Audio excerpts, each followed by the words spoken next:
All the way from the start, I can feel it in my heart, like all the way from the start. Hey, what's going on out there? I'm Sean Devine. Hope you all are doing well. Today's video, we have got a new tutorial where I'm going to show you how to create an 808 from scratch for this beat I'm working on. But it's a little bit of sound design, a little bit of mixing as well, because we're going to talk about how to balance the 808 or the sub bass sound with your kicks and your transients. I get a lot of questions about how to balance these out and get the right tonality in terms of getting the crunch, the impact you want. I'm also going to balance the kick drum sample that I'm using in the session with what we create with Sublab. So we'll have a lot of different reference points for creating that kick and sub balance. But let me go ahead and play back this beat. Just an idea I'm working on, not a lot of melody here, but enough for us to start to create a sound here in Sublab. Right now, just a sine wave. As you can see here, we've got just the synth section, and we're going to go in and start creating something.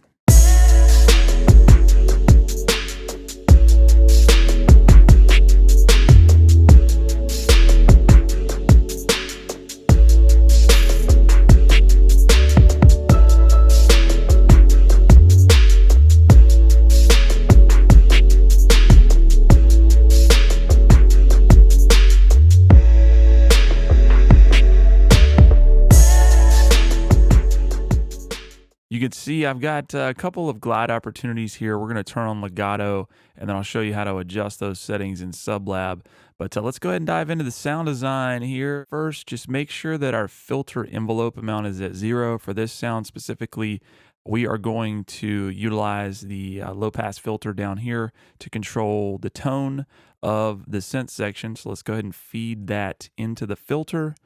Make sure that amount is down, and then we're going to also go over to the sampler section, and let's go ahead and get a transient going. I'm going to load up one of the transients in the factory sounds that I have here. Let's do KT5. And you'll notice in the update for Sublab, we can now mute and solo those different parts of the mixer, whether it's the synth section, the sampler section, or the X sub. But I'm going to slowly just bring up this kick transient.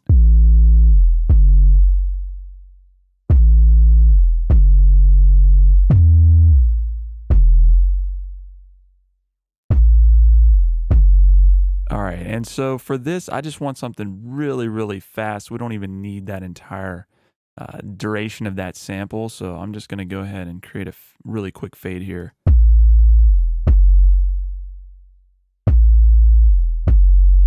Now let's go over, I'm going to adjust the envelope real quick just to make sure we've got a little more hangout.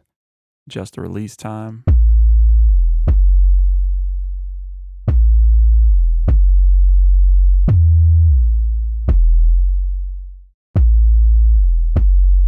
So just turning up the impact control to give us a bit more front end on the transient. And then I'm also going to control the low cut and the high cut. I don't want so much of the high crunch, just some of the mids. We really want to kind of mesh this transient and the synth section together for this, because I don't want them to be separate, considering that I already have another kick here. We just want to get the transient front end for this sound.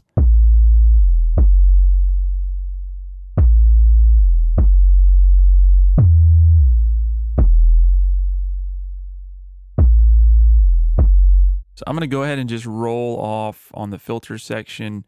You'll hear why here in just a second. When we turn on the distortion, we want to kind of control that a little bit. I'm going to use the tube type today. Each of these has a really unique sort of tonality to it.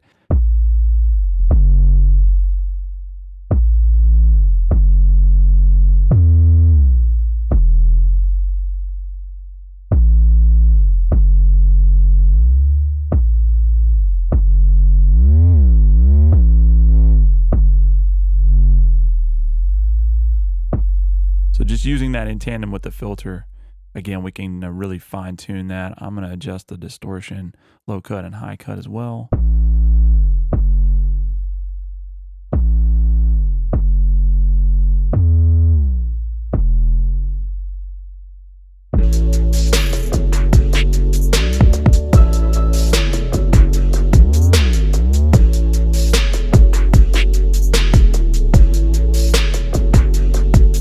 like to really approach the distortion in a way that's going to complement the rest of the sounds that are in the beat or the session you're working on. So, we don't necessarily need it to be this crazy dramatic sort of distortion all the time. Sometimes it just adds some nice harmonics that really complement the melodies you have in the other instruments, and it's just enough to make it stand out on smaller speakers, some headphones.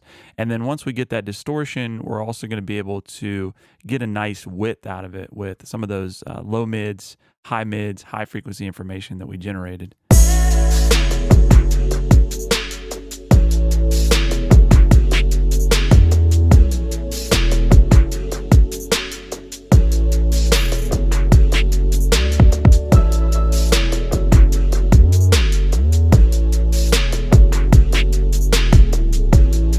Okay, let's go over to the pitch section. One thing I want to point out that we can utilize this for is to adjust the front end transient as well.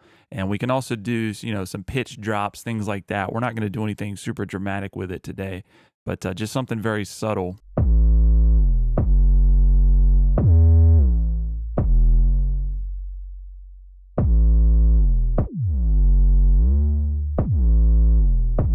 That would be more of a drop, but we're just going to add a really quick decay.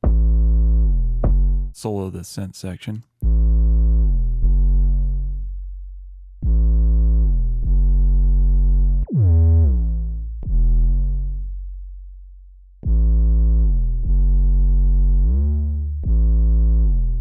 Just adding a unique front end to it and then combine with the transient from our sample section. Just going to help it really cut through there. And let's add a little bit of the X sub. Let's just blend this in here.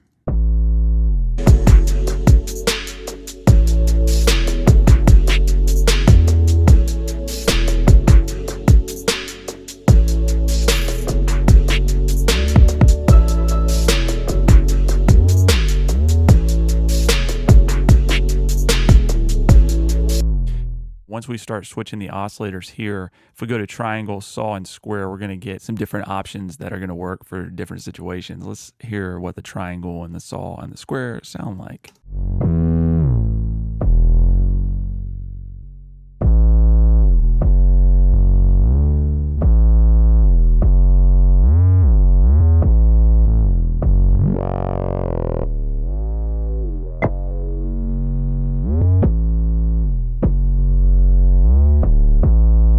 As we open and close that filter, we have, once again, really a lot of control, infinite possibilities. So let's go ahead and unsolo that. And this sounds pretty good right now. I do want to go ahead and start balancing my kick and the 808 here that we've created with Sublab. So let's go to the mixer now. I'm going to bring these all the way down and we're just going to mix them in. And a lot of people ask me how I kind of get this balance right. And I usually will just pull up a level meter. And again, I don't encourage you to stick with really specific numerical values for this, but just in terms of looking at RMS, I try to get the kick and the bass to be somewhere around -10 as a starting point in RMS. So again, just to give you a guideline, but don't have to follow that to the T all the time. Let's just bring these up.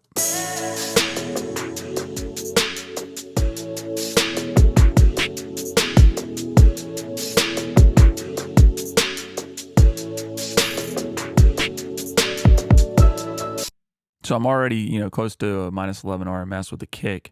And now let's bring in the sub. We got a little bit of room to work with, but we'll adjust.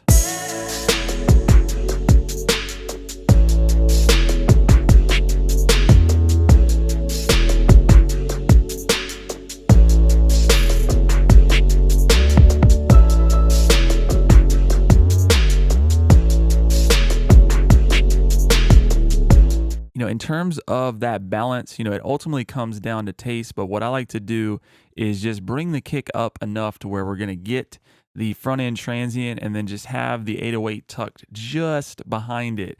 Now, obviously, if you do some side chaining and things like that, you can create more possibilities and make more room for yourself. But that's just the way that I like to do it. I mean, obviously, if you wanted the 808 to kind of, rock out over the kick, it's just going to give you a different effect. So if we did something like this.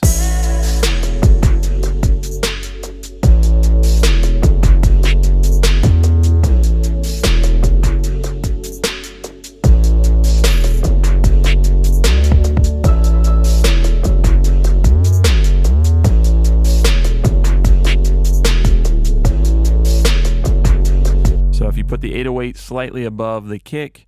It still, sits in the mix. It's going to be really bass heavy, but just gives you a different effect there. So just depending on if you want the punch or kind of the thud, that's the way that you can approach, balancing these out. I also just want to go through and just preview some of these new presets that are in Divine Bass 2. This is a additional Sublab pack that just came out.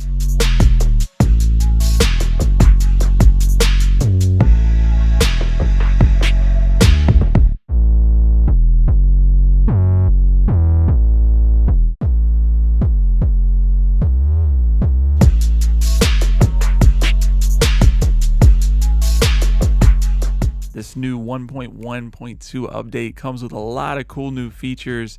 Not to mention, we now have the Divine Bass 2 presets available. I can't wait to hear what you guys create with these. It's a lot of fun. And if you have any questions about what we covered in the tutorial, as always, feel free to leave a comment below. If you learned anything in the video, please like, subscribe, and consider sharing. We'll talk to you soon.